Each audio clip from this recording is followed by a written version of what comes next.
యేసు ఈ ఉపమానమును చెబుతూ పరలోక రాజ్యమును గురించినటువంటి ఉపమానం ఇది అని చెప్పాడు. పరలోక రాజ్యము తన కుమారుని పెండ్లి విందు చేసిన ఒక రాజును పోలియున్నది అని చెప్పాడు. దేవుని రాజ్యమును ప్రకటించటానికే ప్రభు అయిన యేసుక్రీస్తు ఈ లోకానికి వచ్చాడు. మనం ఏ విధంగా ఈ ప్రపంచాన్ని విడిచి ఇంకొక లోకానికి వెళ్ళిపోవాలి అన్న ఫార్ములా ఇవ్వటం కోసం వచ్చాడు అని చెప్పటం మతం మాత్రమే. కానీ మత ప్రాతిపదిక నుంచి కొద్దిగా పైకి లేచి దేవుని రాజ్యం అన్నటువంటి ప్రాతిపదికలో దేవుని వాక్యాన్ని గనక అర్థం చేసుకుంటే చాలా సులువుగా, అరటిపండు ఒలిచి నోట పెట్టినట్లుగా చాలా సులువుగా, సరళంగా మనకు అర్థమవుతుంది.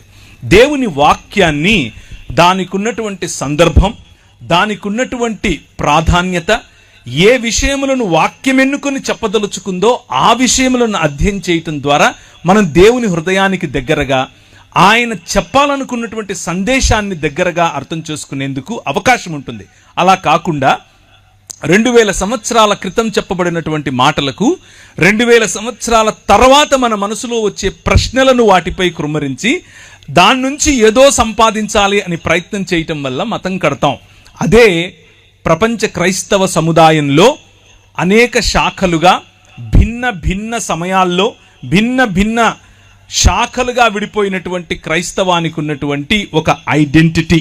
కనుక ఈరోజు సాయంకాలం మనం చదివిన, మనం నేర్చుకున్నదంతటినీ కూడా కొద్దిగా అలా పక్కన పెట్టి ఫ్రెష్గా, తాజాగా దేవుని వాక్యాన్ని ఉన్నదున్నట్లుగా, ఆయన చెప్పింది చెప్పినట్లుగా అర్థం చేసుకునే ప్రయత్నం చేద్దాం. ప్రభువు లేకపోతే దేవుడు ఒక విందును చేయాలి అని ఆశపడ్డాడు. దేవుడు తన ఇంటిని, తన భవనాన్ని భూమి ఆకాశములుగా నిర్మించాడు. ఆ భవనంలో ఒక క్రమాన్ని ఏర్పరచాడు. ఆ క్రమము ఉదయముకు ఒక వెలుగు, రాత్రికి ఒక వెలుగు రూపంలో, ఎక్కడ నీళ్లు ఆగాలో ఆ నీళ్ల యొక్క లేకపోతే మంచిగా పచ్చిగా పండటానికి కావలసిన వనరుల రూపంలో, చెట్ల రూపంలో, పశు పక్షులకందరికీ కూడా కావలసిన నీడ మరియు పళ్ళ రూపంలో చక్కటి ఒక గార్డెన్, ఒక తోటను క్రమంగా వేశాడు. క్రమంగా వేసినటువంటి ఆ తోటలో మనిషిని, అనగా నిన్ను, నన్ను, మనుష్యులను అందులో ఉంచి ఆ 3 పదాలు లేకపోతే 3 రకాలుగా వారికి ఒక మాట చెప్పాడు. వారిని తన ప్రతినిధులుగా, తన ప్రతిబింబంగా, అలాగే తన ప్రతిమగా, 3 పదాలు వాడుతున్నాను. ప్రతిబింబము, ప్రతినిధి మరియు ప్రతిమ. ఆయన నిర్మించినటువంటి ఆయన ఆలయంలో, అనగా భూమి ఆకాశములు అనేటటువంటి ఆలయంలో మనిషిని ఆయన ప్రాణ ప్రతిష్ఠ చేసి తన ప్రతినిధిగా ఉంచాడు. ప్రాణ ప్రతిష్ఠ చేసి ప్రతిబింబంగా ఉంచాడు. ప్రాణ ప్రతిష్ఠ చేసి ప్రతిమగా ఉంచాడు. అలా ఉంచినటువంటి మనిషిని ఏమని చెప్పాడు అనంటే, నువ్వు నా స్వరూపము, నా పోలిక గనుక నేను నీకిచ్చే అధికారముతో ఈ ప్రపంచాన్ని, అనగా ఈ భూమిని ఫలించు, విస్తరించు, భూమిని నిండింపచేయి, అభివృద్ధి చెందు మరియు దానిపై ఏలుబడి చేయమన్నాడు, రాజ్యం చేయమన్నాడు. దేవుని రాజ్యము యొక్క ప్రతినిధి మనిషి. దేవుని స్వరూపము యొక్క ప్రతిబింబం మనిషి. దేవుని స్వరూపము యొక్క ప్రతిమ మనిషి. దేవుని రాజ్యము యొక్క ప్రతినిధి, దేవుని పోలిక యొక్క ప్రతిబింబం మరియు దేవుని స్వరూపము యొక్క ప్రతిమే మనిషి. ఈ ఆలయాన్ని, ఆయన నిర్మించినటువంటి భూమి ఆకాశములనే ఆలయాన్ని క్రమముతో ఆయన రాజ్యముగా నడిపించమని బాధ్యతతో కూడినటువంటి అధికారాన్ని మనిషికిచ్చాడు. ఈ బాధ్యతతో కూడిన అధికారం దేవుడు మనకిస్తే, దేవుడు కట్టని గోడలు, దేవుడు ఆయన నిర్మించినటువంటి ఈ ఆలయంలో గోడలు కట్టలేదు. ఆయన న్యాచురల్గా ఉండే హద్దులు ఇచ్చాడు. వాటి హద్దులను దాటి నీళ్లు రావట్లేదు, దాని హద్దును దాటి గాలి వీయట్లేదు, దాని హద్దును దాటి చెట్టు పెరగట్లేదు.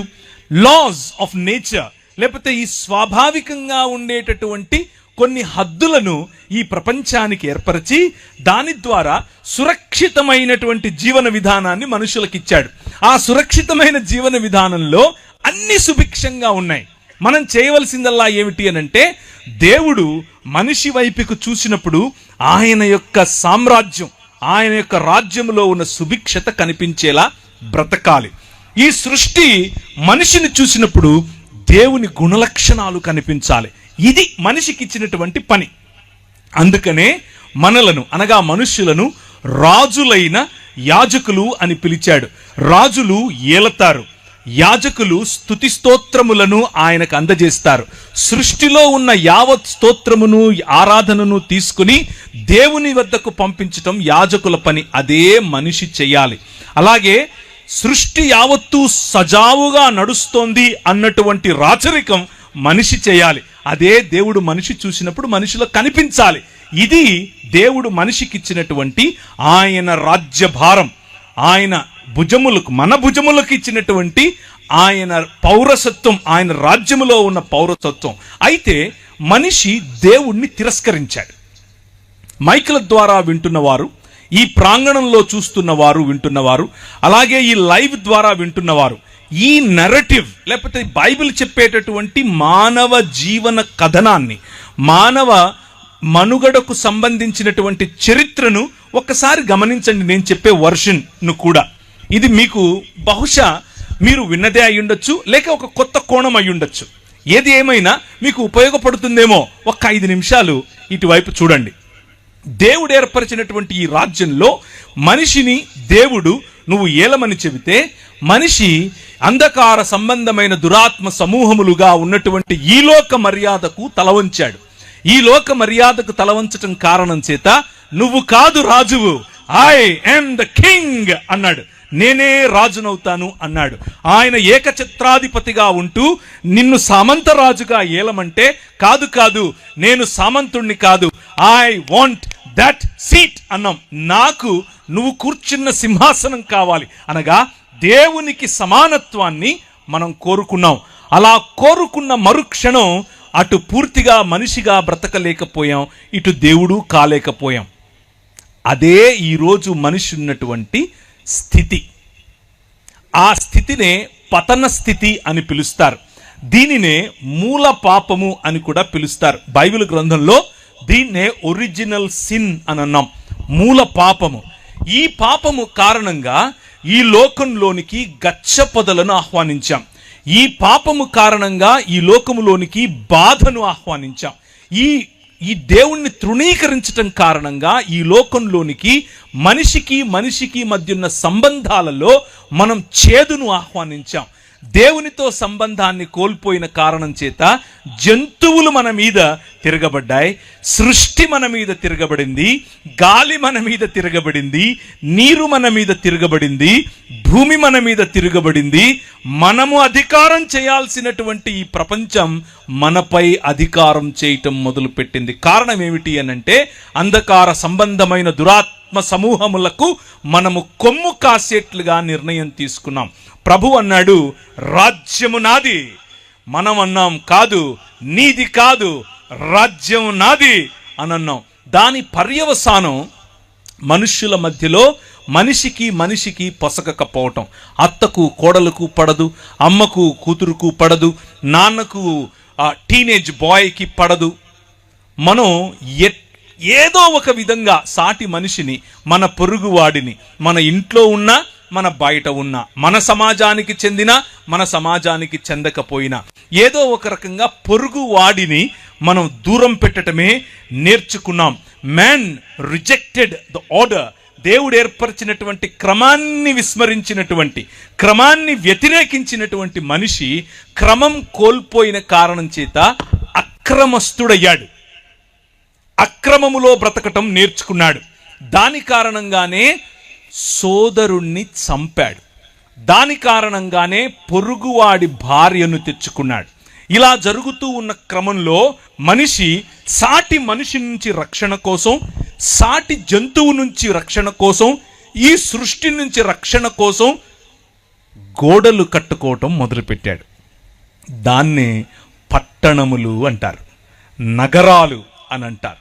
నేను హైదరాబాద్ నగరంలో ఉంటాను, హైదరాబాద్ పట్టణంలో ఉంటాను. మీరు ఏ విధంగా అయితే రాజమండ్రి పట్టణంలో ఉంటారు. ఈ రాజమండ్రి పట్టణం ఈ రోజుకు ఒకవేళ శాటిలైట్ సిటీ అంతా రాలేదని మీరు అనుకుంటున్నారా? వచ్చేసింది, ఎలాగో మీకు కూడా తెలుసు, బోర్డ్స్ కూడా కనిపిస్తూ ఉన్నాయి కదా. నగరాల్లో ఏమేమి ఉంటుంది అని అంటే ఎత్తైన ఇళ్ళుంటాయి. ఒకటే అపార్ట్మెంట్లో ఒక 600 ఇళ్ళుంటాయి. ఒకటే అపార్ట్మెంట్లో ఒక లిఫ్ట్ ఉంటుంది, పొడుగు పైకి వెళ్ళిపోద్ది. లిఫ్ట్లోకి ఎక్కుతాం, కానీ పక్కనుడు ఎవడో మనకు తెలియదు. వాడిని చూస్తే తల కిందించుకోవటం, మాట్లాడడం, వాళ్ళెవడో తెలీదు, మనమేవడో తెలీదు. పిలిస్తే ఎక్కడ తొక్కుంటాడో అని భయం, మాట్లాడితే ఎక్కడ అంటుకుంటాడో అని భయం. మా పక్కింటోడి పేరు నాకు తెలియదు, ఎదురింటోడి పేరు తెలియదు. వాళ్ళు బయట బోర్డులు పెట్టుంటారు వాళ్ళ పేర్లు, అంతవరకు చదివి ఉంటాను. కానీ ఆ బోర్డు, ఆ మనిషి పేరు ఏదైతే ఉందో ఆ మనిషి నిజానికి ఎవరు అనేది మనకు తెలియదు. ఇదే మానవుడు నిర్మించుకున్నటువంటి నగరాలంటే ఇలాగుంటాయి. మనకు అనిపిస్తుంది మనలాంటి వాళ్ళు అనేకులు ఒక చోటుకు వచ్చారని, కానీ మనకంటే భిన్నంగా ఉన్న వాళ్ళు అంతకంటే ఎక్కువ మంది ఒకే చోటికి రావటం. అలా మనుష్యులు కేవలం నగరాలే కాదు, సంస్కృతులను నిర్మించుకున్నారు. కేవలం సంస్కృతులే కాదు, వారు నాగరికతలను నిర్మించుకున్నారు. నాగరికతలను నిర్మించుకుని రండి మనం ఎక్కిపోదాం అనుకుని దేవుని కంటే దేవుడు చేసే పరిపాలన ఏంటి మేము చేయలేమా అన్నట్లుగా వాళ్ళు ఇమారత్తులు కట్టడం, మినారెట్లు కట్టడం మొదలెట్టారు. బబులోను అనే నగరం దానికే సాదృశ్యం. నిమ్రోదు సమయంలో కట్టిన బాబేలు గోపురం దానికే సాదృశ్యం. మనుష్యులొక్కటై దేవుణ్ణి ఛాలెంజ్ చేయటమే ఈ లోక మర్యాద. మనుష్యులొక్కటై దేవుని ఎదుట నిలబడి రండి వారి కట్లు విప్పుదుము అని భూరాజులు తమలో తాము మాట్లాడుకుంటున్నారు. చూసారా? 2వ అధ్యాయం కీర్తనల గ్రంథం, దాని సారం ఇదే. మనిషి దేవుని యొక్క సన్నిధిని తృణీకరించటం, దాని కారణం చేత మనిషి అలా మనిషిగా బ్రతకలేకపోవటం, దేవుడు ఎలాగూ కాలేకపోయాడు. ఇదే మనిషికి ఉన్నటువంటి సమస్య. దేవుణ్ణి తిరస్కరించటం కారణం చేత హీ సాట్ ఫర్ సేఫ్టీ. ఆయన సంరక్షణ కోసం వెదికాడు. ఆ సంరక్షణలో పొరుగువాణ్ణి కోల్పోయాడు. ఆ సంరక్షణలో బంధాలు కోల్పోయాడు. ఆ సంరక్షణలో నాది నాది నాది అనుకొని కొంతమందిని పోగేసుకుని ఒక కులంగా మారాడు. నాది నాది నాది అని పోగేసుకుని అందులో నుంచి ఒక ఉపకులంగా మారాడు. నాది నాది అని పోగేసుకుని మతాలు కట్టాడు. నాది నాది అని పోగేసుకుని మతాలు, కులాలు, ఉపకులాలు, అలాగే తెగలు, ఫలానా భాషకు చెందిన అంటూ అందరూ ఒక చోటికొచ్చి నగర నిర్మాణం అని అనుకుంటున్నారు. నిర్మాణం మంచిదే, దేవుని వాక్యం చెబుతుంది నిర్మాణం మంచిది, డెవలప్మెంట్ ఈజ్ గుడ్, వికాసం మంచిది. కానీ వీరు చేసిన నిర్మాణం ఎలాంటిది అనంటే ఒకసారి చూద్దాం. ఇర్మియా గ్రంథం 23వ అధ్యాయం 13, 14 వచనాలు. ఇర్మియా గ్రంథం 23వ అధ్యాయం 13, 14 వచనాలు. నిర్మాణములు మంచివే, కానీ నిర్మాణముల వెనుక దాక్కొని ఉన్నటువంటి అంధకార సంబంధమైన దురాత్మ సమూహముల యొక్క ఆలోచన విధానం, భావజాలం ఏమిటి అనేది చూడండి. షోమ్రోను ప్రవక్తలు అవివేక క్రియలు చేయగా చూచితిని. వారు బయలు పేరట ప్రవచనము చెప్పిన జనమైన ఇశ్రాయేలును త్రోవ తప్పించిరి. యెరూషలేము ప్రవక్తలు ఘోరమైన క్రియలు చేయగా నేను చూచితిని. వారు వ్యభిచారులు, అసత్యవర్తనులు, ఎవడునూ తన దుర్మార్గత నుండి మరలా దుర్మార్గుల చేతులను బలపరుస్తూ ఉన్నారు. వారందరూ నా దృష్టికి సొదొమ వలె అయిపోయారు, దాని నివాసులు గొమొర్రా వలె అయిపోయారు.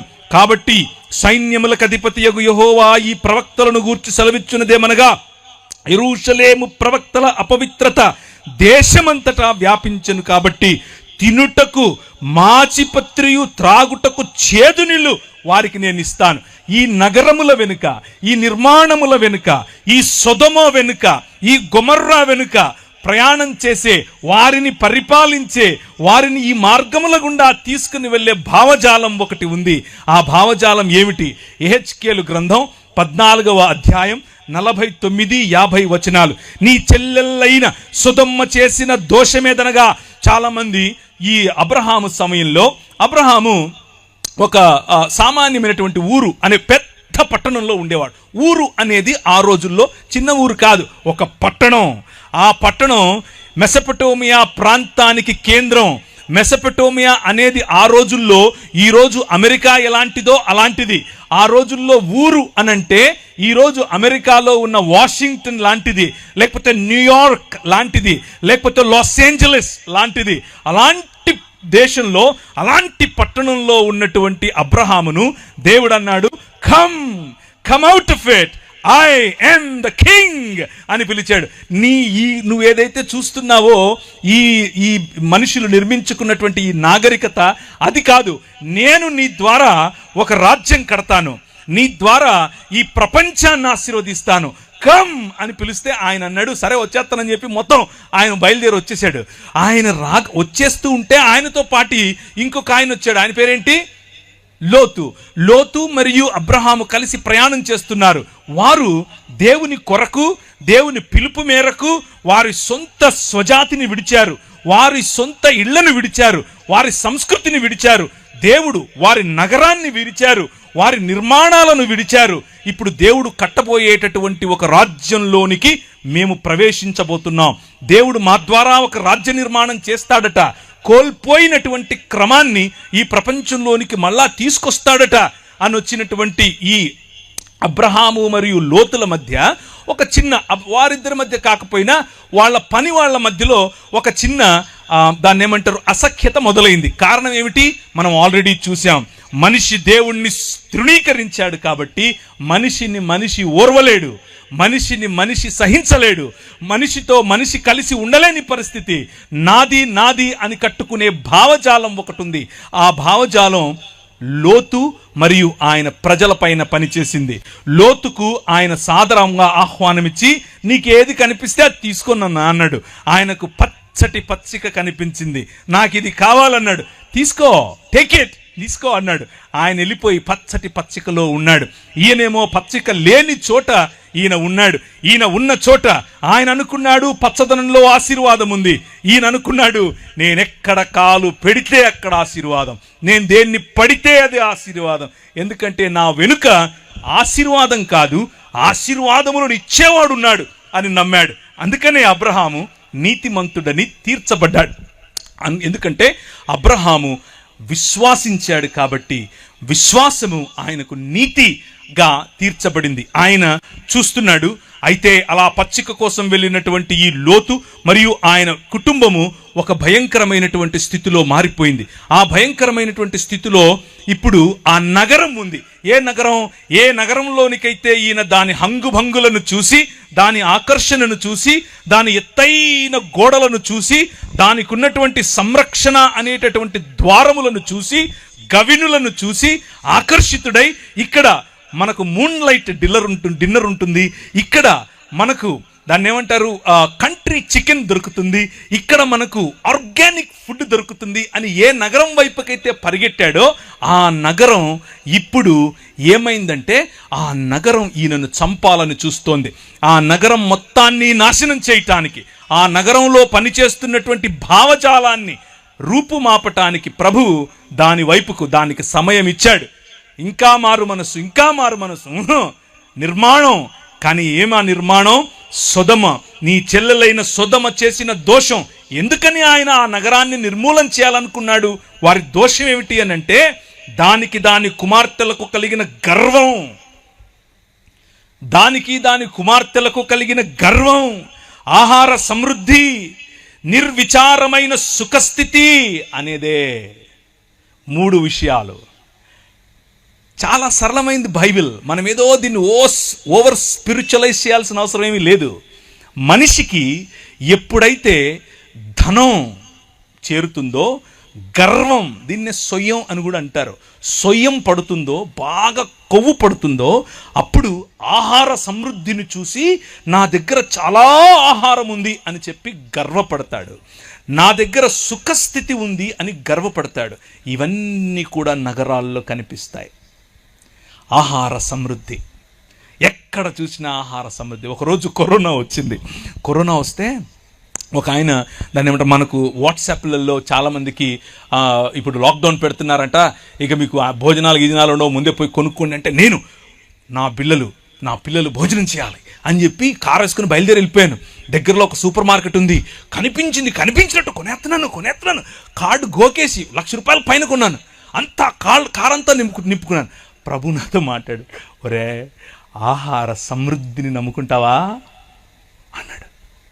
నగరాలు, మనం నిర్మించుకునే సిస్టమ్స్, మన పంటలు, మనం నిర్మించుకునే నిర్మాణాలు, మనం ఆశపడే మన సమృద్ధి, మనం దేనిపైన ఆధారపడాలనుకుంటున్నాం అనేటటువంటి మన భావజాలం, అది నీ చెల్లెలైన సొదొమ చేసిన దోషమేదనగా దానికి నీ దాని కుమార్తెలకు కలిగిన గర్వం, ఆహార సమృద్ధి, నిర్విచారమైన సుఖస్థితి అనున్నదే.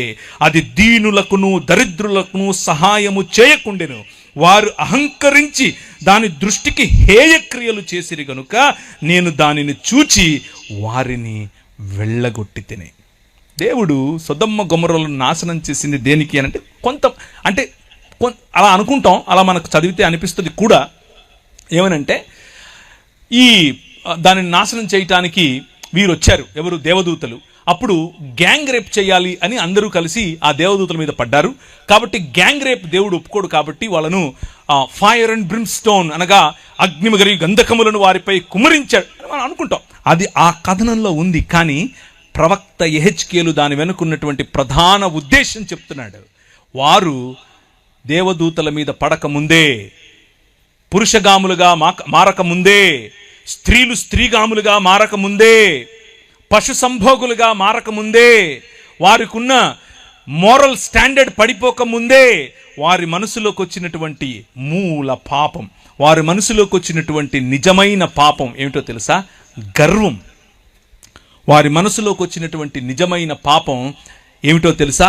నిర్విచారమైన సుఖస్థితి, ఆహార సమృద్ధి. కానీ వారి కళ్ళకు దరిద్రులు కనబడటం లేదు, దీనులు కనబడటం లేదు. అహంకరించి హేయక్రియలు చేయటం, అహంకారం. నగరాల్లో కనిపించే అహంకారం, డబ్బుకు కనిపించే అహంకారం, అందానికి కనిపించే అహంకారం, ఫ్యాషన్ ఉద్యమాల్లో కనిపించే అహంకారం. అందం తప్ప? నో. దేవుడు అందాన్ని చేశాడు, నీ శరీరాన్ని అందంగా చేసింది ఆయనే. డబ్బు తప్ప? కాదు. సకల సృష్టికి, సృష్టిలో ఉన్న సకల సమృద్ధికి ఆయనే కారణభూతుడు. నిర్మాణం తప్ప? నో. ఆయన నీకంటే గొప్ప నిర్మాణకుడు. భూమ్యాకాశములనే ఆలయాన్ని ఆయనే నిర్మించాడు. ఏంటి తప్పుక? వీటిని చూసుకుని నువ్వు మదం ఎక్కుతున్నావే, అది తప్పు, అది తప్పు. అందుకు నా దృష్టికి హేయక్రియలు చేసింది కనుక నేను దానిని చూచి వారిని వెళ్ళగొట్టి తిని. అయితే ఆ నగరాల్లో ధనం, జ్ఞానం, సొమ్ము, గర్వం, బీదల పట్ల న్యాయం చెయ్యలేని తనం, గర్వ మానవత్వం, అన్యాయం కనిపిస్తూ ఉంటే అబ్రహాము లేచి నిలబడి ఇప్పుడు మాట్లాడుతున్నాడు. ఇప్పుడు మన ప్రభు అయిన మన దేవునికి ఉన్నటువంటి హృదయాన్ని మీ ముందుంచుతాను. నగరాల పట్ల, మానవ నిర్మితాల పట్ల, మానవ సివిలైజేషన్స్ పట్ల, మానవ సంస్కృతుల పట్ల, మానవ ఈ సమాజముల పట్ల దేవునికి ఉన్నటువంటి మనస్సు మీకు చెప్తాను. ఆయన మనతో సంభాషించాలనుకుంటున్నాడు. ఆయన మనం ఏదైనా చెబితే వినాలనుకుంటున్నాడు. ఆయన మనతో కలిసి నిర్ణయం తీసుకోవాలనుకుంటున్నాడు. చాలాసార్లు మనం అనుకుంటాం ఆయన ఒక మనసు లేని కఠోరమైనటువంటి ఒక సద్దాం హుసేన్ లాంటి వాడు, ఆయన తన ఇష్టం వచ్చిందే చేస్తాడు, ఆయన ఇష్టమే చేస్తాడు, అది మంచైనా చెడైనా ఆయన చేస్తే అంతా ఆయనే చేస్తాడు, ఆయన మహిమకే ఇలాంటి కొన్ని మాటలు చెప్పుకుంటూ ఉంటాం. అవి వినటానికి థియోలాజికల్గా బాగుంటాయి, కానీ బైబిల్ అందుకు ఒప్పుకోదు. బైబిల్ ఏమంటుందో తెలుసా? ఆయన నీకు భూమిని ఇచ్చాడు. 115వ కీర్తన 16వ వచనం, ఆకాశములు యెహోవా వశము, భూమిని ఆయన నరులకిచ్చాడు. మీతో మాట్లాడతాడు. ఇంతకు నీకు ఇచ్చాను కదా, నువ్వేం చేయాలనుకోడు? సరే నువ్వు చెప్పు. అబ్రహామా, నా స్నేహితుడివి నువ్వు, నీకు చెప్పకుండా నేను ఎలా చేస్తాను? నువ్వు చెప్తాను, నీతో మాట్లాడతాను, చెప్పు అని అంటే ఒక మధ్యస్థ ప్రార్థన చేయటానికి అబ్రహాము నిలబడ్డాడు. ఇప్పుడు అబ్రహాము హృదయం చూడండి. దేవుని హృదయం ఏమో మనిషితో కలిసి పనిచేయాలని, మనిషిని కూడా తన బాటలోనికి తీసుకుని రావాలని, తన హృదయాన్ని తన హృదయమును తెలిసిన వారిని ఆయన నడిపించాలనుకుంటున్నాడు. ఇప్పుడు అబ్రహాము ఆయనతో అంటున్నాడు, ఒక్క 40 మంది ఉంటే ఎత్తవా? ఈయన బార్గెన్ చేయాలనుకుంటున్నాడు. ఈయన ఏమంటున్నాడు? ఈయన బేరమాడాలనుకుంటున్నాడు. కానీ దేవునిలో ఉన్నటువంటి 2 గుణాలను ఆయన టార్గెట్ చేస్తున్నాడు. ఒకటి దేవుని తీర్పు, దేవుని న్యాయమైనటువంటి తీర్పు. వాళ్ళు గర్వాంధులయ్యారు, వాళ్ళను చంపటం న్యాయం. దేవుడు న్యాయమైన తీర్పరి. కానీ దేవుడు కనికరము చూపేవాడు, కనికరం చూపిస్తాడు. ఈ మధ్యస్థ ప్రార్థనలో నేను దేవుని కనికరాన్ని ఎందుకు అడగకూడదు? ఒక్క 40 మంది ఉంటే వదిలేస్తావుగా, ఒక్క 30 మంది ఉంటే వదిలేస్తావుగా, ఒక్క 20 మంది ఉంటే వదిలేస్తావుగా, ఒక్క 10 మంది అని చెప్పి ఆగిపోయాడు అక్కడ. ఎందుకు అని అంటే బార్గెన్ చేయాల్సిన అవసరమే లేదు. ఆయన 40 అంటే ఇచ్చేస్తా, చెప్పు ఉన్నారా? 30 తీసుకో, నో ప్రాబ్లం. 10 నో ప్రాబ్లం, నేను చంపను అని అంటే ఇక ఈయన గమ్మునైపోయాడు. ఎందుకంటే ఆయనకు అర్థమైపోయింది, నేను ఆయన హృదయంలో నుంచి కరుణను లోడుకొని తీసుకోవాల్సిన అవసరం ఏమీ లేదు.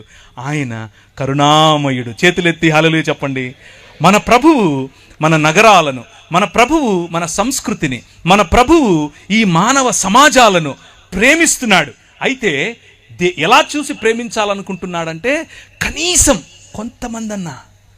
కొంతమంది చేసిన పాపం, కొంతమందికి వచ్చినటువంటి గర్వం, కొంతమందికి వచ్చినటువంటి అహం కారణంగా నగరాన్ని నాశనం చేయటం ఎంత సులువో, ఎంత నిజమో, ఎంత న్యాయమో, కొంతమందికి ఉన్నటువంటి తగ్గింపు, కొంతమందికి ఉన్నటువంటి నిజమైన మానవత, కొంతమందికి ఉన్నటువంటి కరుణ, కొంతమందికి ఉన్నటువంటి తన పొరుగు వారిని ప్రేమించే ఆలోచన ఉంటే ఆయన క్షమించటానికి, నీ నగరాన్ని క్షమించటానికి, నేనున్న నగరాన్ని క్షమించటానికి, ఆ ఛత్తీస్గఢ్ను క్షమించటానికి ఆయన సిద్ధమే. అందరం లేచి నిలబడదామా? అందరం లేచి నిలబడండి. కెమెరా నా వైపు కాదు, వారి వైపుకు తిప్పండి. కెమెరా నా వైపుకు కాదు, ఆయన వైపుకు వారి వైపుకు తిప్పండి. రాజ్యం ఎవరిది? ఆయనది. రాజ్యం ఎవరిది? ఆయనది. మళ్ళీ చెప్పండి, రాజ్యం ఎవరిది?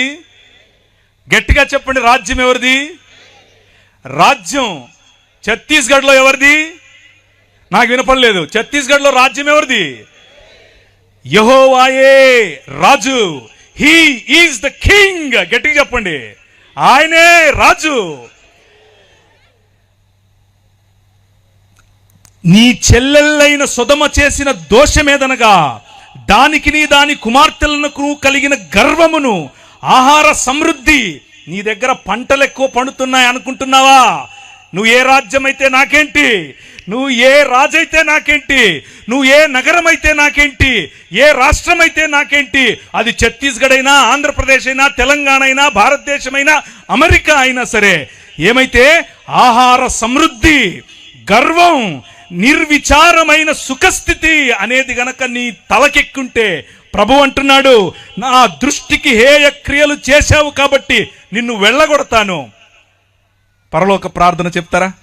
పరలోకమందున్న మా తండ్రి,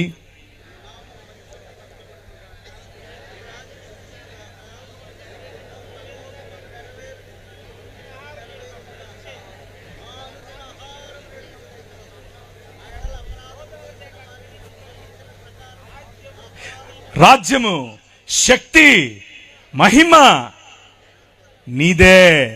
ఛత్తీస్గఢ్ ముఖ్యమంత్రిది కాదు. రాజ్యం, మహిమ, శక్తి ఎవరిది? నీదే. 1వ తారీఖట క్రైస్తవులనట అక్కడ ఊచకొత్త కోస్తారట. ఆకాశమందు సింహాసనాసీనుడైన వాడు వారిని చూసి నవ్వుతున్నాడు. స్మైల్. హల్లెలూయా. అర్థమవుతుందా? వారిని చూసి స్మైల్ కొడుతున్నాడు. ట్రై చేయండి. మణిపూర్లో చేశారుగా, ఏమైంది? రాజ్యం ఎవరిది? మళ్ళీ చెప్పండి, రాజ్యం ఎవరిది?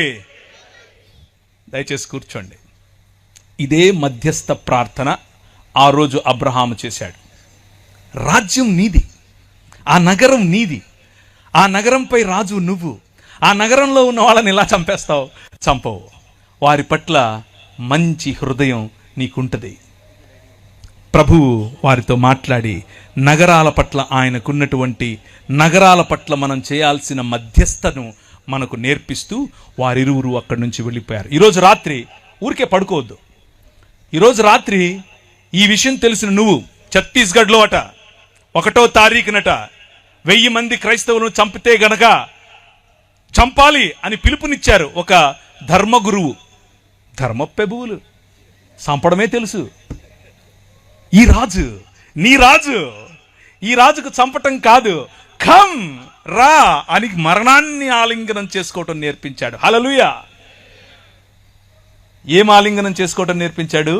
మరణాన్ని ఆలింగనం చేసుకోవటం నేర్పించాడు. ఎందుకో తెలుసా? సొదొమ గొమొర్రా పట్టణాలకు భవిష్యత్తు లేదు, కానీ ఆ రాజ్యంలో అయినా ఈ రాష్ట్రంలో అయినా క్రైస్తవ సమాజానికి భవిష్యత్తు ఉంది. ఏంటా భవిష్యత్తు? పునరుత్థానం. హల్లెలూయా. పునరుత్థానం కలిగి మనం లేవబోతున్నాం. పునరుత్థానం కలిగి మనం లేచినప్పుడు ఈ ప్రపంచం చూడబోతోంది ద కింగ్డమ్ ఆఫ్ గాడ్, దేవుని రాజ్యం. ఇది ప్రకటించటానికి మీ రాజు వచ్చాడు. మతం కడతాను అంటే ఎట్లా? మనం మతమూలం కాదు, రాజ్యం, దేవుని రాజ్యం, ద కింగ్డమ్ ఆఫ్ గాడ్.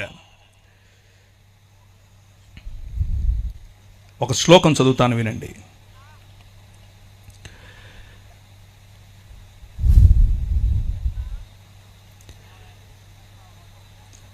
అస్మాకం ప్రభు పరమేశ్వర ఏక ఏవ యూయం సర్వంతఃకరణై సర్వప్రాణై సర్వచిత్తై సర్వశక్తిభిశ్చ తస్మిన్ ప్రభో పరమేశ్వరే ప్రియధ్వం.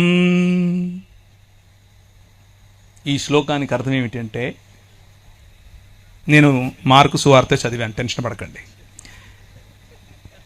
నీ దేవుడైన యెహోవాను నీ పూర్ణ మనస్సుతోను, నీ పూర్ణ ఆత్మతోను, నీ పూర్ణ శక్తితోను ఏం చేయాలి? ప్రేమించాలి, ఆరాధించాలి, సేవించాలి. ఇత్యాజ్ఞా శ్రేష్టా తథా స్వప్రతివాసిన్ స్వవత్ ప్రేమ కురుధ్వం. అలాగే చెప్పండి, నిన్ను వలే. శ్లోకంలో చదివితే వాక్యంలా లేదా? ఇది మన బైబిలే. బైబిల్ సొసైటీ ఆఫ్ ఇండియా వాళ్ళు సంస్కృతంలో రాసిన బైబిలే. ఇది చూపించండి మనోళ్ళకు. ఎందుకో లేనిపోని శ్లోకాలు చదివిస్తూ ఉంటారు, ఎక్కడెక్కడి నుంచో తీసుకొచ్చి. ఏం లాభం లేదు. వాక్యం, వాక్యం, దేవుని వాక్యం ఏం చెప్తుంది అని అంటే, ఇదంతా కాదు. దేవుణ్ణి ప్రేమించు, నీ మనిషిని ప్రేమించు, దేవునితో సంబంధం కలిగి ఉండు, నీ పొరుగువాడితో సంబంధం కలిగి ఉండు. ఇంతే నేను చెప్తున్నది. నువ్వేదో మతం కట్టక్కర్లా, నువ్వు క్రైస్తవ మతం అస్సలు కట్టక్కర్లా. యోహాను చెరపట్టబడిన తరువాత యేసు ఈశుర్గాలీల్ ప్రదేశమాగత్య ఈశ్వర రాజ్యస్య సుసంవాదం ప్రచారయాన్. ఆయన యోహాను చెరపట్టబడినప్పుడు గలిలయ ప్రాంతములోనికి వచ్చి దేవుని రాజ్యమును ప్రకటించుచుండెను. కథయామాస కాల సంపూర్ణ ఈశ్వర రాజ్యైచ్చ సమీపమాగతం అతో హేతోర్యూయం మనాంసి వ్యావర్తయద్వం సుసంవాదే చ విశ్వాసిత. మీ మనసులను మార్చుకుని దేవుని రాజ్యము వైపుకు రండి అని ఆయన దేవుని రాజ్యమును ప్రకటించెను. శ్లోకంలో చెప్తే, అంటే శంఖంలో పోస్తే తప్ప నీళ్ళు తీర్థమవు టైప్లో అలా చెప్తే ఇప్పుడు మీకు అర్థమైందా? ఆయన వచ్చి చెప్పింది దేవుని రాజ్యం గురించి, క్రైస్తవ మతం గురించి కాదు, మనం కట్టుకున్న శాఖల గురించి కాదు. దేవుని రాజ్యం చెప్పాడు. దేవుని రాజ్యంలో ఉండాల్సిన లక్షణాలు ఏమిటి అని అంటే, సొయ్యం లేకపోవటం, గర్వం లేకపోవటం, బీదల పట్ల మనస్సుండటం. అలా ఉంటే దాన్ని సొదొమ రాజ్యంగా చూస్తాడు, దానిని మానవ నిర్మాణమైనటువంటి ఒక నగరంగా చూస్తాడు. కానీ ఆయన రాజ్యం నీ పొరుగు వారిని ప్రేమించటం, ఆయన రాజ్యం నీ దేవుడైన యెహోవాను ప్రేమించటం. కాగా 4వ వచనం మీరు చదివినటువంటి వాక్య భాగంలో నుంచి, కాగా అతడు ఇదిగో నా విందు సిద్ధపరచి ఉన్నాను, ఎద్దులను క్రొవ్విన పశువులను వధింపబడినవి అంతయు సిద్ధముగా ఉన్నది, పెండ్లి విందుకు రండని పిలువబడిన వారితో చెప్పుడని వేరే దాసులను పంపెను గాని వారు లక్ష్యము చేయక ఒకడు తన పొలమునకును మరి ఒకడు తన వర్తకమునకు వెళ్ళిరి. దేవుడు ఒక రాజ్యమును నిర్మిస్తాను అని చెప్పి అబ్రహామును పిలిచాడు. అబ్రహాము ఒక రాజ్యమును నిర్మించటం కోసం వస్తే ఒక నగరం పాడవటం చూశాడు. కానీ తన పిల్లల పిల్లలు ఇంకొక నగరానికి బానిసలుగా కొనిపోయారు. ఆ నగరం ప్రపంచాన్ని ఏలేటటువంటి ఐగుప్తు దేశం యొక్క నగరం, ప్రపంచానికి ఇప్పుడు కేంద్ర బిందువు. ఆ నగరంలో గొప్ప గొప్ప పిరమిడ్లు కడుతున్నారు. మా ఊర్లో ఏ విధంగా అయితే ఇప్పుడు కడుతున్నారో సేమ్ అలాగే అన్ని సంస్కృతులు ఇలాగే మొదలయ్యాయి, ఇలాగే హెచ్చయ్యాయి, అలాగే సర్వనాశనమయ్యాయి. భూమికి అంటుకున్న వాడే బతుకుంటాడు, పైకి వెళ్తాను అనేవాడు పైకే పోతాడు. భూమికి అంటుకోండి, బతుకుతారు. ఓ గొప్ప గొప్ప పిరమిడ్లు కట్టేస్తున్నారు. ప్రభు అన్నాడు, ఏమయ్యా నాకు అహం, వీళ్ళు దాసులు, వీళ్ళ మీద ఇంకా పని పెట్టండి, అన్నమేయకండి అని అన్నాడు. అవునా, సొదొమ గొమొర్రాలకు ఏం చేశాను నీకు తెలీదా? అదే చేస్తానన్నాడు 5 సార్లు. లెట్ మై పీపుల్ గో, నువ్వు అలా చేయటానికి వీల్లేదు, నా ప్రజలను పంపించు. ఇశ్రాయేలు ప్రజలపైన నువ్వు అలా ప్రతాపం చూపించడం కరెక్ట్ కాదు, వాళ్ళపైన అంత శ్రమ మంచిది కాదు, పంపించు అనంటే అన్నాడు.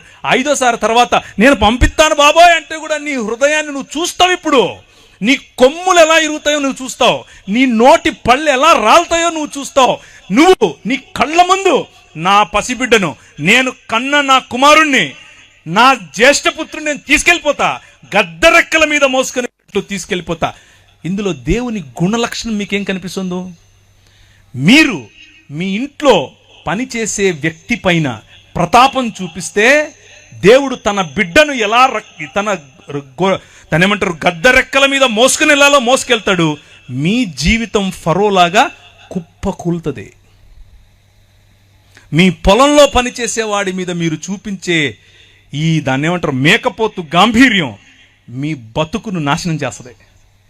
మీరు పనిచేసే చోట మీ సహ ఉద్యోగి పట్ల మీరు చూపించేటటువంటి అన్యాయం మీకు పట్టిన కొవ్వు కరిగిస్తుంది.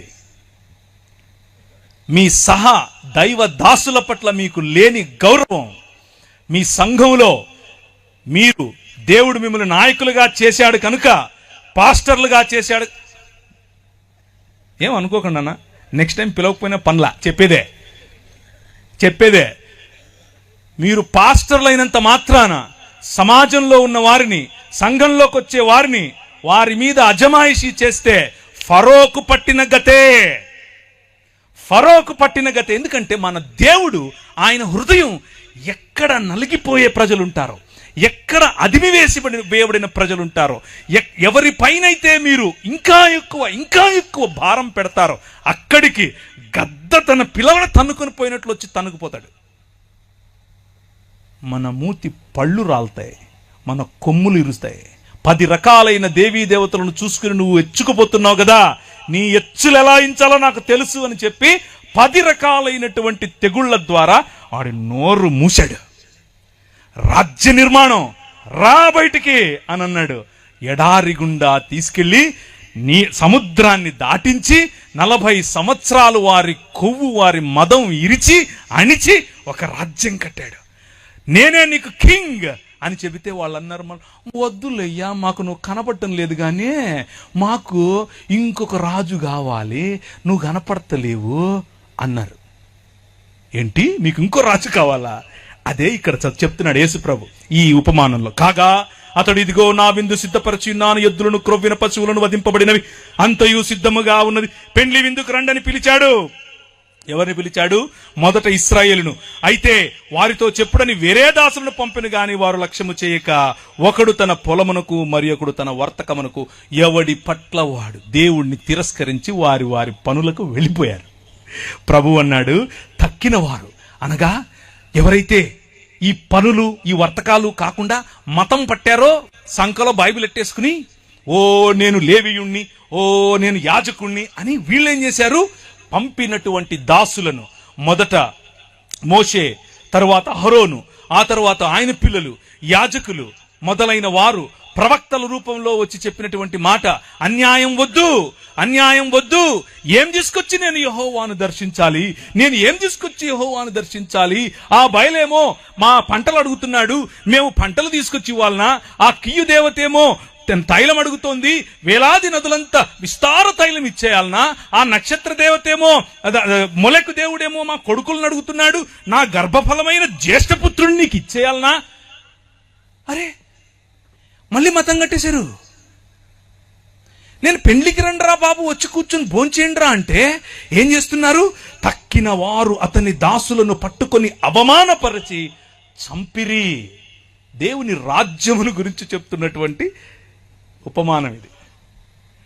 చంపారు, ప్రవక్తలను చంపారు, ప్రవక్తను రాళ్లతో కొట్టారు, అవమానించారు, చంపారు. ప్రభు అన్నాడు, కాబట్టి రాజు కోపపడి తన దండ్లను పంపి ఆ నరహంతకులను సంహరించి వారి పట్టణము తగులపెట్టెను. మీకా నిలబడి చెప్పాడు, హోషేయ నిలబడి చెప్పాడు, యెషయా నిలబడి చెప్పాడు, ఆమోసు నిలబడి చెప్పాడు. వాళ్ళు చెప్పిందంతా ఇదే.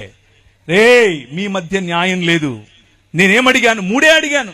మనుష్యుడా, ఏది ఉత్తమమో నీకు చెప్పలేదా? నేను నీకు ముందే చెప్పాను కదా.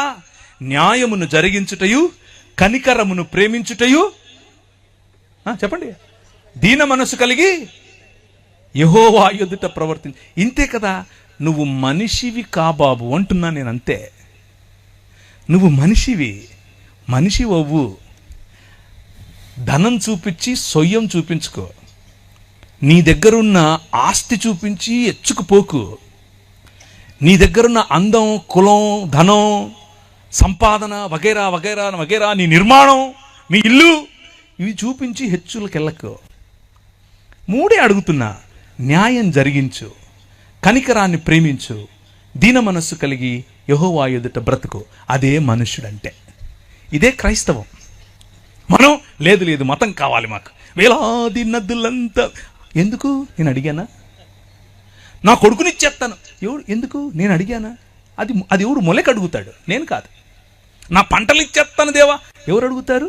బయలు అడుగుతాడు. కంపారిజన్ మనము మతంతో దేవునికి చేశాం. కాబట్టి రాజు కోపపడి తన దండ్లను పంపి, ఏ దండ్లు? నెబుకద్నెజరు అనే దండు. ఆయన గుర్రాలట చిరుతపులుల్లాగా ఎగిరాయట. వీళ్ళని చెరపట్టుకుని వెళ్ళారు. 600 పైచిలుకు సంవత్సరాలు చెరలో బ్రతికారు. దాన్నే మరణం అని అంటారు. హోషేయ గ్రంథం 6వ అధ్యాయం 2వ వచనం దీనికి ప్రమాణం. యెహోవాయే మనలను కొట్టెను, ఆయనే మనలను బాగు చేయును. 2 దినములైన తరువాత ఆయన సముఖమందు బ్రతుకున్నట్లు 3వ దినమున ఆయన మనలను స్థిరపరచును. 2 దినాలైన తర్వాత, అనగా 3వ దినమున మనల్ని బ్రతికిస్తాడు అని చెప్పుకుంటున్నటువంటి ఇశ్రాయేలు ఎలా బ్రతికిస్తాడు? ఎలా బ్రతికిస్తాడు చెప్పనా? ఆదో వాద ఆసీద్ సచవాద ఈశ్వరేణ సార్థమాసీత్ సవాద స్వయమీశ్వరయేవ. ఆదియందు వాక్యముండెను, వాక్యము దేవుని యొద్దై ఉండెను, వాక్యము దేవుడై ఉండెను. ఆ వాక్యము శరీరధారి అయి కృపా సత్య సంపూర్ణుడిగా మన మధ్య అవతరించెను. లేకపోతే డేరా వేసెను. కూర్చున్న మీరు వింటున్నారు. గర్వము, పొగరు, ధనం వగైరా వగైరాల యొక్క నిర్మాణముతో దేవునికి దూరమైన మానవ సమాజాన్ని తిరిగి మానవ సమాజముగా మార్చటం కోసం గలిలయ ప్రాంతంలో నిలబడి దేవుని రాజ్యం వచ్చేసింది అని చెప్పింది ఇంకెవరో కాదు, స్వయంగా దేవుడే. స్వయంగా ఆది యందున్నటువంటి వాక్యమే. ఏ వాక్యమైతే దేవుని వద్ద ఉండేనో ఆ వాక్యమే, ఏ వాక్యమైతే దేవుడై ఉండేనో ఆ వాక్యమే, ఏ వాక్యమైతే కలిగి ఉన్నదేదియు ఆయన లేకుండా కలుగలేదు అని చెప్పారో ఆ రాజు మన మధ్యకు వచ్చేశాడు. ఆయన పురాతన కాలం మొదలుకొని శాశ్వత కాలము తన ప్రత్యక్షతలు చూపిస్తూ వస్తూ ఉన్నాడు. ఆ రాజును చివరికి మన వద్దకు పంపాడు. అంత్య దినములందు ఆయన మన మధ్యకు పంపాడు. అప్పుడు అతడు కాబట్టి రాజు కోపం వారి పట్టణము తగిలిపెట్టాడు. అప్పుడు అతను పెండ్లి విద్య సిద్ధముగా ఉంది గాని పిలువబడిన వారు పాత్రులు కారు గనుక రాజమార్గములకు పోయి మీకు కనబడిన వారు అందరినీ పెండ్లి విందుకు పిలువడని తన దాసులతో చెప్పెను. This is what commissioning of gospel is. ఈ దేవుని రాజ్యం ఇప్పుడు ఇశ్రాయేలుకు మాత్రమే కాదు, అబ్రహాము యొక్క పిల్లలైన నా పైన విశ్వాసముంచు ప్రతి ఒక్కరిది పిలవండి అని అన్నారు. అపోస్తలులకు పరిశుద్ధాత్మను మీరు పొందుకుంటారు. పరిశుద్ధాత్మను మీరు పొందుకున్నప్పుడు యూదయ సమరయ భూ దిగంతముల వరకు ఈ క్రీస్తు, మరణాన్ని జయించిన క్రీస్తు, సంకెళ్లను విరిచేసే క్రీస్తు, బానిసత్వాన్ని తొలగించే క్రీస్తు, నమ్రుడైన క్రీస్తు, నిజమైన మానవుడైన క్రీస్తు రాజ్యములోనికి ఆహ్వానించండి అని పంపాడు. సాక్షులుగా పిలవండి అని పంపాడు. అదే సువార్త. ఇంతై మహాపర్వతమై శాటిలైట్ సిటీలో పడింది. హల్లెలూయా. శాటిలైట్ సిటీలో పడితే జనాలు చూస్తున్నారు, ఏంటిది? ఈ రాజ్యం కనిపించినట్లుంటది. ఈ రాజ్యం ఉంటది, కానీ ఎక్కడుందో తెలీదు, ఎలా దాన్ని అరికట్టాలో తెలీదు, మంటలైనా ఆర్పాలో తెలీదు. ప్రభుత్వాలు ట్రై చేశాయి, చేతకాల. రాజ్యాలు ట్రై చేశాయి, చేతకాల. కొందరైతే రాజ్యాలు ట్రై చేసి ఇది కాదని చెప్పి మనలోనే దూరిపోయారు. అదే ఈ రాజ్యం. ఆవగింజంతే, కానీ మహావృక్షం అవుతుంది. ఇంత రాయే, కానీ మహాపర్వతం అవుతుంది. ఒక్క మనిషే, కానీ తన శరీరాన్ని నాటి మళ్ళీ జీవము గల శరీరముగా పైకి తీస్తే జీవాన్ని మరణాన్ని ఒకే శరీరంలో కట్టగల రాజ్యం ఇది. ఆ రాజ్యం వచ్చేసింది, ఆ రాజ్యం నడుస్తోంది. ఆ దాసులు రాజమార్గమునకు పోయి చెడ్డవారినేమి మంచివారినేమి తమకు కనబడిన వారందరినీ పోగు చేసిరి గనుక విందుకు వచ్చిన వారితో ఆ పెండ్లిశాల నిండిపోయెను. ఛత్తీస్గఢ్లో 1000 మందిని వేస్తామంటే భయపడేదా ఈ రాజ్యం? ప్రపంచమంతా విస్తరించిన రాజ్యం. హల్లెలూయా. ప్రపంచమంతా, నువ్వు వెళ్ళిన దేశం, నువ్వు వెళ్ళిన ప్రతి ఊరిలో విస్తరించిన రాజ్యం. ఎక్కడెక్కడ నాపుతావు నువ్వు? నెత్తికి నామాలు ఎట్టుకుని పిలిచేయగానే కత్తులెట్టుకొని చంపేస్తానే అయిపోద్దా? ఇది కాదు.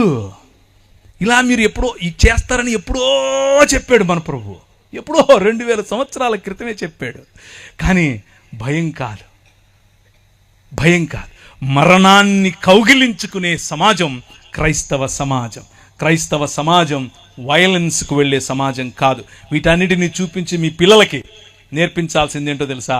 వాళ్ళు వస్తున్నారు, మనం ఎత్తేసుకుందాం కాదు, ప్రేమించండి. అదే ప్రభు చెప్తున్నాడు. అయితే ఇలా చెప్తూ ఉన్న క్రమంలోనే ఆయన ఒకరికి దేవుని రాజ్యం ఇలా ఉంటుంది అంటే ఈ పాస్టర్ గారు ఒక ఆయన లేవీయుడు, లేకపోతే దాన్ని ఏమంటారు, మత ఛాందసవాది లేచి నిలబడి అడిగాడు, చెప్పేవులే కానీ ఇంతకు ఏంటి అన్నిటికంటే గొప్ప వాజ్ఞ ఏంటి అని అంటే, నేను ఇంతకుముందు చదివానే, అది చదివాడు. మరి నువ్వు చెప్పావుగా అయిపోయింది కానంటే, కాదు ఇంతకు నా పొరుగోడెవడు అని అడిగాడు. నా పొరుగోడెవడు? ఛత్తీస్గఢ్ నా పొరుగువాడేనా? మా ఊర్లో ఉన్నవాడే నా పొరుగువాడు కాదు, మా ఇంటి పక్కనోడే నా పొరుగువాడు కాదు. నగరాలు మాకు అవే నేర్పాయి, మరి మేము కట్టుకున్న నిర్మాణాలు అవే నేర్పాయి. మనుష్యుడు సృష్టించుకున్న సంకల్పం, మనుష్యుడు సృష్టించుకున్న సిస్టమ్స్, మనుష్యుడు సృష్టించుకున్న వ్యవస్థలు మనిషికి దూరం చేస్తాయి. ఇంత బైబిల్ తెలిసిన వ్యక్తి ఏమడుగుతున్నాడు అనంటే, నాకు పొరుగువాడెవడు? ఒక గోడ కట్టేసుకుని ఇశ్రాయేలు వాడు మాత్రమే నా పొరుగువాడు అని అనుకుంటున్నాడు. లేకపోతే ఆ ఇశ్రాయేలీల్లో ఉన్నటువంటి పరిసయుడు మాత్రమే నాకు పొరుగువాడు అని ఈయన అనుకుంటున్నాడు. ప్రభు అన్నాడు, కాదు బాబు, ఒకడు నీలాంటివాడే వెళ్తూ ఉంటే అని బాగా చితకబాది పడేస్తే ఒక ఆయనేమో నీలాంటివాడే వెళ్ళాడు, తాకూడదు అని చెప్పి వెళ్ళిపోయాడు. ఇంకొక ఆయన వెళ్ళాడు, ఆయన కూడా మనకు సంబంధం లేదు అని వెళ్ళిపోయాడు. కానీ నువ్వు ఎవరినైతే దూరం పెట్టాలనుకుంటున్నావో, ఎవరైతే నువ్వు తాకకూడదు అనుకుంటున్నావో ఆ మనిషి చూశాడు, వచ్చి వాడి కట్లు కట్టి ఒక పెద్దమ్మ ఇంట్లో పెట్టి వాడికి కావలసిన భోజనం పెట్టమ్మా, మందులు ఇవ్వమ్మా, నేను మళ్ళీ వచ్చినప్పుడు నీకు ఏదైనా బాకీ ఉంటే తీరుస్తానులే అని చెప్పాడు. ఇప్పుడు చెప్పు, ఎవరు నీ పొరుగువాడు? యేసు ప్రభువు తన రాజ్యం యొక్క పరిధిని కేవలము ఇశ్రాయేలు కాదు, కేవలం నీ మతం కాదు, సర్వమానవాళి, సర్వమానవ ఏక శరీరం, ఒక్క శరీరంగా మనుషులందరినీ మార్చే ఉద్యమం. ఆ ఉద్యమాన్ని ఆయన తెరతీశాడు. ఆ ఉద్యమానికి తెరతీసే క్రమంలో కొన్ని గురుగులుంటాయి, కొన్ని గోధుమలుంటాయి. వింటున్నవారు ఆయన మొదలుపెట్టినటువంటి ఉద్యమమును గురించి ప్రకటించగా విన్నారు. ఇక్కడ ప్రాంగణంలో కూర్చున్నవారు, మైకుల ద్వారా వింటున్నవారు, లైవ్ ద్వారా చూస్తున్నవారు ఆ ఉద్యమంలో భాగమవ్వాలనుకుంటున్నారా? నిజమైన మనుష్యత వైపుకు, నిజమైన దేవుడు ఒప్పుకునే మనుష్య జీవన విధానం వైపుకు రావాలనుకుంటున్నారా? మీ ఎదురుగా నేను చూపించే ఒకే ఒక్క ఉదాహరణ ప్రభువైన యేసు క్రీస్తు. ఆయనలో పాపం, దోషం, బలహీనత కనిపించదు. భూమి ఆకాశములను సృజించిన వాడైనప్పటికీ సాధారణమైన మనిషిగా న్యాయమును జరిగించటానికి, కనికరమును ప్రేమించటానికి, దీన మనస్సు కలిగి యెహోవా ఎదుట జీవించటానికి మన ముందుకు సాధారణమైన మనిషిగా వచ్చాడు. ఆయనే ఏమని చెప్తున్నాడు అనంటే, అందరినీ పిలవండి, అందరినీ, కనబడే వారందరినీ పెండ్లి విందుకు పిలవండి. వాళ్ళు వెళ్ళి చెడ్డవారేమి మంచివారేమి తమకు కనబడిన వారందరినీ పోగు చేసిరి గనుక విందుకు వచ్చిన వారితో ఆ పెండ్లి శాల నిండెను. రాజు కూర్చున్న వారిని చూడ లోపలికి వచ్చి అక్కడ పెండ్లి వస్త్రము ధరించుకొనని ఒకరిని చూచి స్నేహితుడా అని పిలుస్తున్నాడు. ఇది రాజు పని, నీ పని కాదు. ఈరోజు క్రైస్తవుల్లో చాలామంది రాజులవ్వాలని చూస్తున్నారు. ఖబర్దార్, నువ్వు రాజువు కాదు, నువ్వు మనిషివి. నువ్వు సాధారణమైన మనిషివి. నువ్వు ప్రకటించినటువంటి నీ విశ్వాసంలోనికి, నువ్వు ప్రకటించినటువంటి నీ మత శాఖ పరిధిలోనికి ప్రజలు రాలేదని చెప్పి ఆ పెండ్లి దుస్తులేవి అని అడిగే హక్కు నీకు లేదు.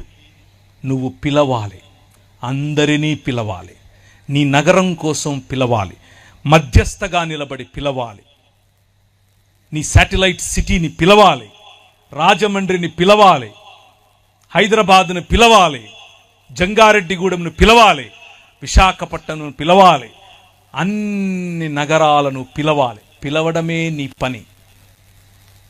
వచ్చిన వారు దేవునికి అర్హులా కాదా చూసుకునేది ఆయన పని. ఆయన అడుగుతాడు.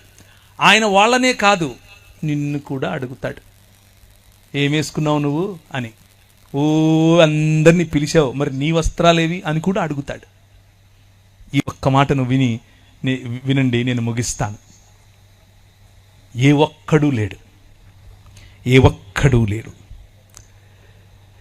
లిపిర్ యథాస్తే నైకోపి ధార్మికో జనః తథా జ్ఞానీశ్వర జ్ఞానీ మానవ కోపి నాస్తి.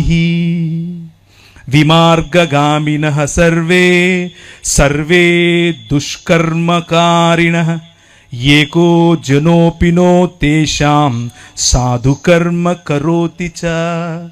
రోమిలకు రాసిన పత్రిక 8 చదివాను. రోమిలకు రాసిన పత్రిక 8వ అధ్యాయం 3వ అధ్యాయం 10, 11, 12.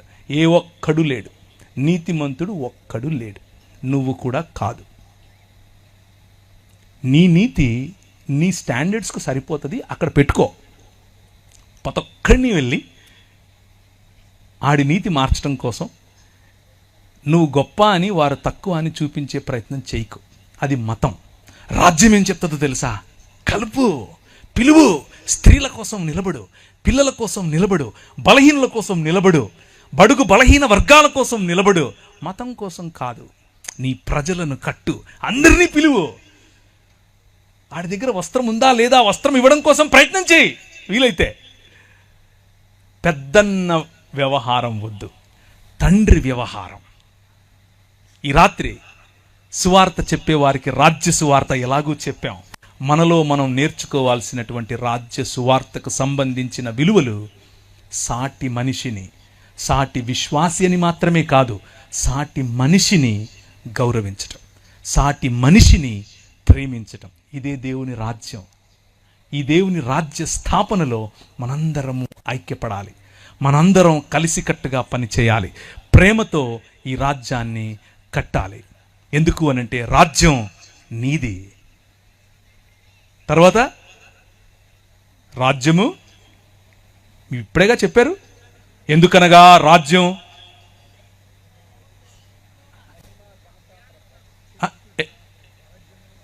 శక్తి. రాజ్యం ఆయనది, మంది కాదు. శక్తి ఆయనదే, మంది కాదు. మరియు మహిమ, the glory of his story is or it belongs to him. ఆయనది మహిమ. మధ్యలో మనం తుమ్మితే ఊడిపోయే ముక్కు. వీలైతే ఆయనకు కోఆపరేట్ చేద్దాం, లేకపోతే ఆయన పీకినప్పుడు మనల్ని కూడా పీకుతాడు. గురుగులతో పాటి, అంటే గోధుమలు అనుకుంటూ మనం ఉన్నాం కదా, మనల్ని కూడా పీకుతాడు. జాగ్రత్త పడాలి. Let's bow our heads. తలలుంచుకుంటే ప్రార్థించుకుందాం. నేను అనుకున్నాను ఎవరైనా ఆవులిస్తారేమో ఆపేద్దామని. మీరెవరూ ఆవులించలేదు. దాన్ని బట్టి నాకు అర్థమైంది ఏంటంటే మీరు కథలు బాగా వింటారు. కంటిన్యూనా? పర్లేదు, ఎక్కువ చేస్తే కొడతారు. తలలుంచుకోండి, ప్రార్థిద్దాం. ప్రభు వైపుకు చూద్దాం. దేవుని రాజ్యం గురించి ఈరోజు విన్నారు. మతం గురించి, మతంలో ఉన్న అనేకమైనటువంటి అంశాలు మీకు ఎలాగో తెలుసు. కానీ దేవుని రాజ్యం సాటి మనిషి పట్ల సహృదయం, సాటి మనిషితో సహోదర భావం. మన పాటలు అందుకే, మన పనులు అందుకే, మన ప్రేమ అందుకే. ఈ ప్రాంతంలో ఈ నల్లట్ట పుస్తకాన్ని మోసుకుని వచ్చిన వారు బడుల ద్వారా, ఆసుపత్రుల ద్వారా అదే చేశారు. అందుకే మీరందరూ ఈరోజు దేవుని రాజ్యంలో భాగం. నేను చచ్చిపోయి ఎక్కడికో వెళ్తాను అన్న సువార్త కాదు మీ తల్లిదండ్రులు విన్నది. నువ్వు మనిషివి, దేవుని స్వరూపం, దేవుని పోలికలో ఉన్నావు. ఇది దేవుని ఆలయ నిర్మాణం. ఆ నిర్మాణంలో నీ భాగం ఏంటి అని అడుగుతున్నారు. ఈరోజు రాత్రి ఒక నిర్ణయం చేసుకుని వెళ్ళు. ఊరికే వెళ్ళిపో. అలాగే ఈరోజు రాత్రి ఆ ఛత్తీస్గఢ్ కోసం ప్రార్థన చేయకుండా, ఆ ఛత్తీస్గఢ్లో నలిగిపోతున్నటువంటి నీ సహోదరుల కోసం ప్రార్థన చేయకుండా, వారి కోసం పరితపించకుండా, వారి కోసం ఆశీర్వాద వచనాలు పలకకుండా నువ్వు నిద్రపోకు. ఈరోజు రాత్రి ప్రభువు నీ మాటలు వింటాడు. అబ్రహాము చేసిన మధ్యస్థ ప్రార్థన 40 మంది ఉంటే అలా జరుస్తావా ప్రభువా అని చేయలేవా? నువ్వు చెయ్యి. ఈరోజు రాత్రి ప్రభు వింటాడు. కృపగలిగిన తండ్రి, మా మధ్యలోనికి నీ వాక్యము ద్వారా మమ్మను ప్రోత్సహించి, మమ్మను బలపరిచి, మాకు కావలసినటువంటి పోషణనిచ్చి, ప్రభువా ఈ రాత్రి ఏ ఒక్కరిని ఖాళీ చేతులతో పంపక, ఖాళీ హృదయంతో పంపక, నీ మనస్సు నెరిగిన, నీ రాజ్యమును అనుభవించే నగరములు కాదు, మా మానవ నిర్మిత నగరములు కాదు, ఒకరోజు నువ్వు నిర్మిస్తున్నటువంటి నగరం, పరిశుద్ధ పట్టణం, మేమెక్కడికో వెళ్ళేది కాదు, దిగి రాబోయే పరిశుద్ధ పట్టణం, ఆ నూతన యెరూషలేము కొరకు వేచి చూడటానికి మా ప్రయాణమని గమనించి, ఆ పరిశుద్ధ పట్టణములోనికి ప్రవేశించటానికి మమ్మును మేము, ఆ విందులోనికి పాల్గొనటానికి మమ్మును మేము సిద్ధపరచుకొనున్నట్లు, మా వస్త్రములను మేము శుభ్రపరచుకున్నట్లు సహాయం చేయమని ముందున్న కార్యక్రమమును మీ చేతులకు అప్పచెప్పుకుంటూ చిన్న ప్రార్థన యేసు నామమున అడిగి వేడుకుంటున్నాను తండ్రి. ఆమేన్.